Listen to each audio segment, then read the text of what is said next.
เจอกันอีกแล้วนะครับกับพวกเรานะครับ MP Power System ขอนแก่นนะครับวันนี้นะครับเราเตรียมตัวนะครับผมที่จะไปงานเดโมที่จังหวัดบุรีรัมย์นะครับตัวนี้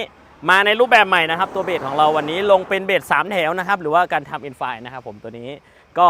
แถวละ2ใบนะครับผมแถวละ2ใบก็มี3แถวแล้วก็เสียงกลาง12ใบเหมือนเดิมนะครับมาเดี๋ยวเรามาดู power ครับผม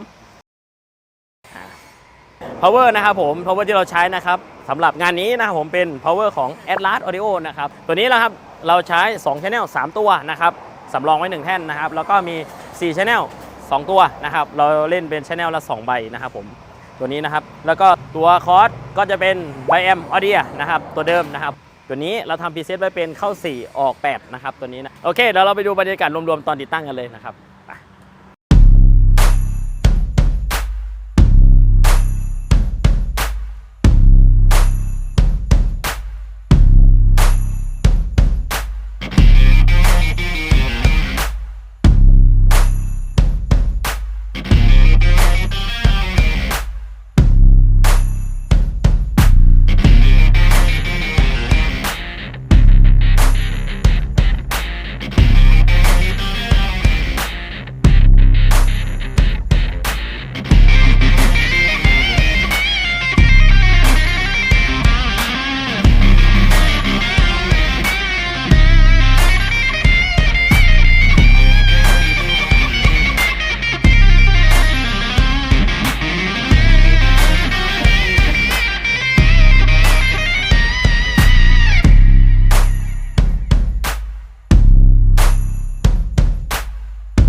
เป็นยังไงบ้างผมหลังจากที่ฟังเสียงไปแล้วนะครับยังไงก็ฝากนะผมไปชมพวกเรานะครับอยู่ที่งานเดโม